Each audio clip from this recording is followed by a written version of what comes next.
Assalamualaikum warahmatullahi wabarakatuh. Jasa sama Sayyid Zabidi itu satu. Yang paling saya ingat itu satu. Allahumma sholli ala Sayyidina Muhammad atau ala abdika rasulika Muhammad. Itu beliau mengurai.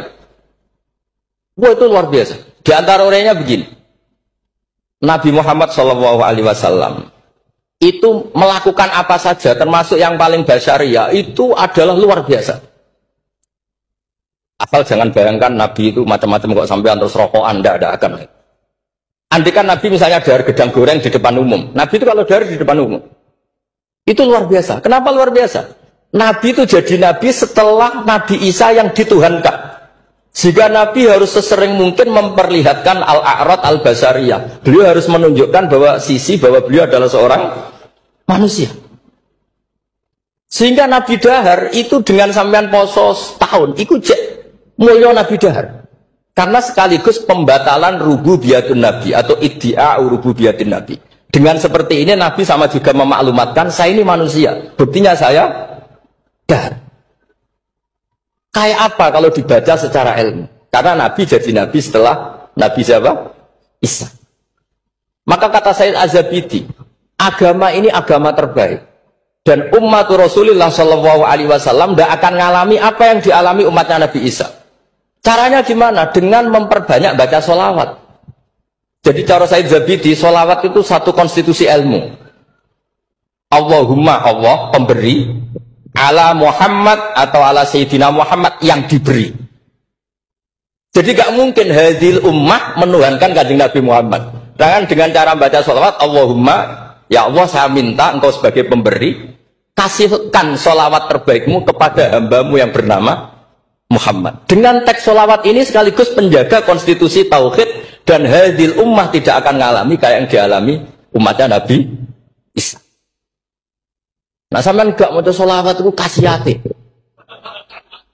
Nak diwaca sakmene nyaur utang, nak sakmene untuk bojo ayu, nak sakmene iso wayo, ngono kelakuane. Itu saya tidak tertarik. Wong kok ora tau ngregani ilmu menurut saya. Saya baca sholawat itu ya tidak banyak-banyak, ya 2, 3, tapi dengan penghayatan kayak Sayyid Zabidi. Ya akhirnya ya rapati terus ramat kok sampean, tapi secara konstitusi ilmu lebih diridhoni Allah bi Rasul. Aku yakin. Karena tadi Nabi itu jadi Nabi setelah tragedi Isa dituhankan. Sebab itu Sayyid Muhammad ketika muji Rasulullah SAW itu selalu mengutip dawe Al-Busiri, da'mat da'athun nasara fi nabihimi wahkum bima syi'ta madkhan fihi wahtakim. Kita semua tahu Mbah Hamid adalah pengagum kitab Burdah dan beliau sering baca Burdah. Di antara Burdah yang dipakai semua ulama termasuk Sayyid Muhammad setiap ngarang madaih itu apa? Dak ninggal nosiro ma ing perkara iddaat kang mendakwahkan hu ing sapa an-nasara fi nabi. Yang penting kamu muji Nabi, aturan dasarnya apa? Tinggalkan apa yang pernah dilakukan orang Nasrani, yaitu saking mujinya Nabi Isa sampai menuhankan Isa. Itu saja kamu hilangkan. Da'mat da'athun nasara fi nabi. Setelah itu kamu tanggalkan, kamu hilangkan wahkum bima syi'ta madkhan fihi wahtakim. Setelah itu kamu muji Nabi Muhammad sundul langit gak apa-apa. Asal sudah meninggalkan da'mat da'athun nasara. Dan itu kata Sayyid Zabidi, kita tidak usah susah-susah. Dengan membaca sholawat itu sudah seperti itu. Karena kamu minta Allahumma ya Rabbi. Berarti Allah posisi pemberi karena Tuhan. Nabi apapun ala qadruh. Apapun tingginya derajatnya Nabi itu posisi penerima. Sehingga kita muji Allah karena dia Tuhan. Dan muji Nabi sebagai ahabbal khalqi ilallah yang paling berhak mendapat afdolah sholawat minallah. Nah coba kalau orang Islam baca sholawat kayak itu, kayak apa luar biasanya? Itu yang bisa seperti itu siapa? Lagi-lagi ahlul ilm. Kalau tidak ahlul ilmi ya kasihate tadi. Paket ini untuk apa? Paket ini untuk apa? Ya ribet. Kalau nggak sering jalur ijazah tiang, tapi alhamdulillah terkenal ramandi terus kebutuhan. Sing jelas tak amuk. Sering kalau dia, Gus, nek nak maca sholawat kasihate apa? Kowe ku nabi-nabimu dhewe perhitungan.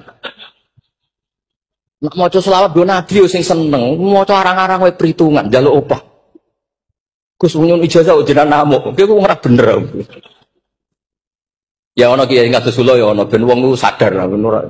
Tapi ada kiai yang baik tiap minta ijazah ya dijazah. Timbang moro Gunung Kawi mendingan dijazahi sholawat. Lah itu masalah ijtihad, ini masalah apa?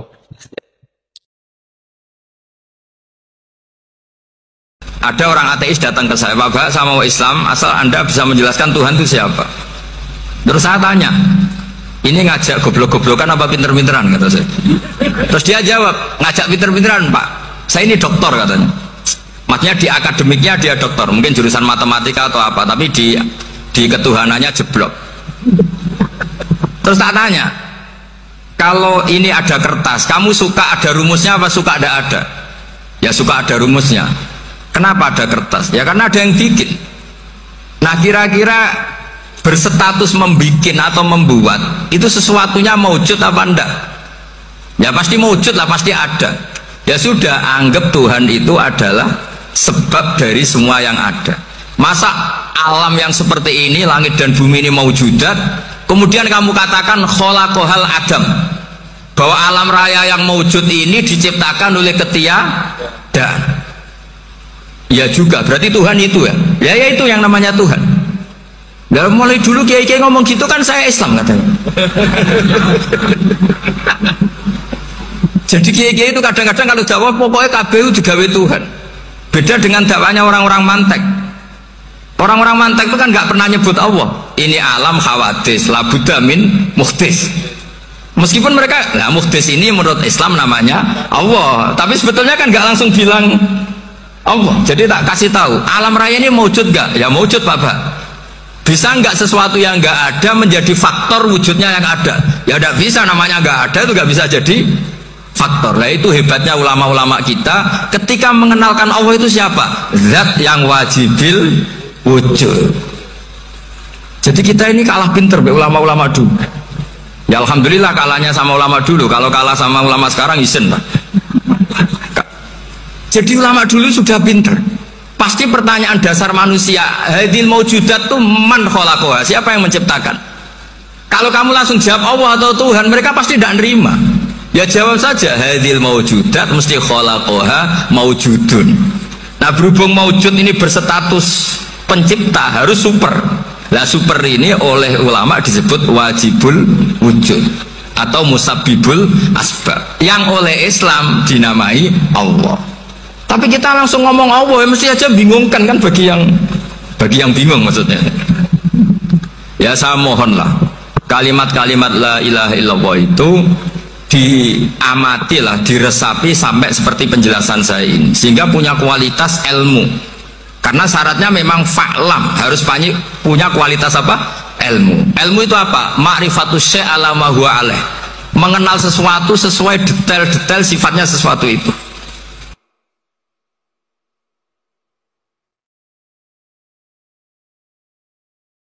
Sholat itu media di mana kita asik dengan Allah Ta'ala.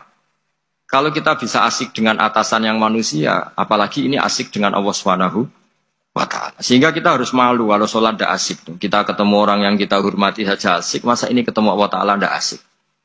Sehingga dulu, bawaannya orang dulu itu kalau sholat, untuk tidak cepat itu harus diperintah. Dulu para nabi, para sahabat, kalau sholat itu lama-lama. Sehingga sampai Nabi yang turun tangan, wahai para sahabatku, kalau kamu jadi imam jangan lama-lama. Karena dulu semua orang itu penikmat sholat.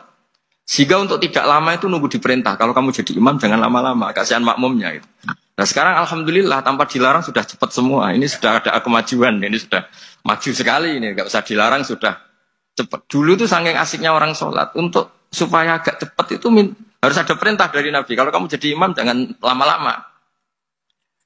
Nah kita kalau sedang pas baiklah, pas waras lah kira-kira gitu. Kalau bahasa orang Pantura, saya ini orang Pantura, jadi kalau ngomong lebih keras, lebih vulgar.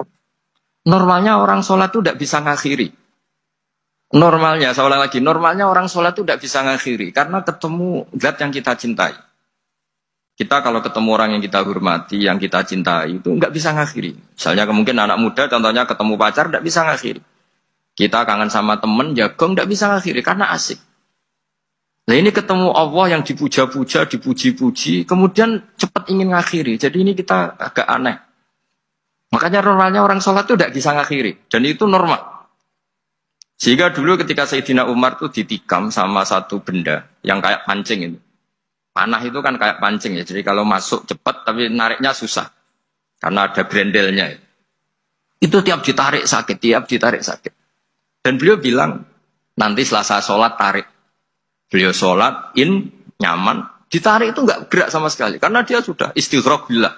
Sudah nyaman dengan Allah sehingga ditarik itu nggak kerasa. Dulu di daerah sini masih keluarga kita lah, masih keluarga kita semua. Ada seorang wali jadi imam masjid. Itu di PHK sama takmirnya. Karena ketika sujud dia asyik terus lama sekali. Sampai 30 menit. Sampai santrinya bilang, mbah, sampun. Setelah itu rapat dihentikan. Ditanya, kenapa mbah sujud begitu? Saya tidak bisa mengakhiri orang nikmati sujud kemudian ingin berhenti. Nah, Sayyid Ali Zainal Abidin yang populer, cucunya Rasulullah SAW, anaknya Sayyid Husain, putranya Sayyid Husain. Itu bapak saya kalau cerita, beliau itu sebenarnya sholat itu hanya ingin 2 rakaat. Setelah sholat 2 rakaat, ya Allah sebagai hadiah, nikmat saya sholat 2 rakaat karena asik dengan engkau, saya akan syukur lagi sholat 2 rakaat. Akhirnya ketika nikmati sholat, dia sholat lagi 2 rakaat sampai akhirnya 1000 rakaat. Itu tanpa rasa capek, karena merasa keasikan. Masa momen seasik ini kemudian saya tinggalkan ya Allah. Akhirnya sholat lagi. Sehingga ada seorang wali ditanya, kamu ingin masuk surga? Tanya, di surga ada sholat enggak? Enggak ada kan? Wah kalau enggak ada sholat saya enggak masuk surga. Terus dibilang, ya sholat aja. Terus dia mau masuk surga. Kalau kita akan kebalikan, kita ini masuk surga itu sebetulnya kita ngawur sekali. Ngawurnya adalah, masuk surga, enggak ada sholat lagi, enggak ada puasa lagi. Jadi ini kan kita ini jadi makhluk yang aneh. Jadi kita ini masuk surga senang karena sudah ada kewajiban apa? Sholat. Jadi ini agak aneh. Sesuatu yang menjadikan kita masuk surga, tapi sesuatu yang kita benci setelah masuk surga. Ketika Fir'aun ngaku Tuhan, itu argumennya Nabi Musa itu pernah dimentahkan oleh Fir'aun. Ketika Fir'aun tanya Musa, wa ma rabbul alamin? Nabi Musa sempat jawab Rabbus samawati wal ard, yang nuhani langit dan bumi. Fir'aun masih bisa ngeles. Soal di bumi saya kemana-mana jalan, ma'alim tulakum min ilahin khairi. Saya tidak pernah melihat Tuhan selain saya, yang dituhankan saya. Soal kemungkinan Tuhan Anda di langit, fa'ukit liyaha maun alati ini faj'ali sorkhalla ali at-toli'u ila ilahi Musa. Sudah, Haman saya bikinkan piramida yang tinggi supaya saya bisa melihat Tuhannya Musa. Beliau itu kan celaka kalau betul Fir'aun naik pasti tidak melihat Tuhan karena Tuhan tidak bisa dilihat. Wong kita yang mukmin yang kiai saja tidak bisa lihat apalagi Fir'aun. Wes kiai wis Gus wis ana sing salam tempel ora iso delok. Kadang digoleki barokah ora iso roh apa meneh. Fir'aun. Akhirnya Nabi Musa ganti argumentasi. Dan itu argumentasinya sederhana tapi Fir'aun kalah. Rabbukum wa rabbu abaikumul awwalin. Sing mengerani buyut-buyutmu.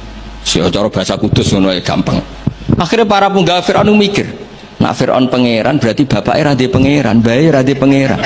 Kan pangerannya balita kan kira-kira. Dengan Fir'aun punya bapak, punya mbah, punya buyut, berarti Tuhan datang terlambat. Berarti mbah-mbahnya tanpa Tuhan. Ngamuk Fir'aun. Nah di sini hebatnya Quran. Makanya tersana wa qala rajulun mu'minun min ali fir'auna yaktumu imanah. Gara-gara logika itu sebagian mereka sudah iman. Karena enggak terbantahkan bahwa Fir'aun tidak Tuhan itu enggak jelas itu. Makanya banyak yang iman meskipun yaktumu iman. Lah yang yaktumu imanahu ini pula orang yang wajah rajulun min aqsal madinati yas'a qala ya Musa innal mala'a ya'tamiruna bika liyaqtuluka fakhrus inilah kaminan nasihin. Dia itu ikut rapat. Besok Musa tangkap dan bunuh. Karena dia mukmin, hakikatnya mukmin tapi pura-pura kafir. Dia tahu hasil rapat, keputusannya membunuh siapa? Musa. Jadi pasukan besoknya mau nangkep, malam itu ini sudah nemui Musa. Tadi malam saya ikut rapat, keputusannya Anda besok ditangkap. Maka sebelum ditangkap kamu lari. Jadi kadang-kadang wong khianat itu ya rada ana gunane, paham nggih? Tapi khianat apik. Ya dalile niku. Tapi ini saya cerita betapa argumentasi Quran itu musuh saja tidak bisa bantah. Makanya kata beberapa mufassir, kenapa pertama surat turun untuk Iqra bismi rabbikal ladzi khalaq. Itu Allah sama juga mengatakan gini, bacalah Tuhan. Tuhan itu siapa? Ya Tuhan yang berstatus khalaqah. Masa Tuhan berstatus khuliqo? Ya di mana-mana Tuhan harus berstatus kholaqo, pencipta. Masa Tuhan berstatus khuliqo, diciptakan? Terus orang kafir mulai mikir, berhala diciptakan, ini diciptakan. Jadi hafal Quran itu ya dielmoni lah, jangan hafal toh. Kan kita punya guru-guru yang alim. Di sini ada Qudsi, ada TBS, sarananya banyak.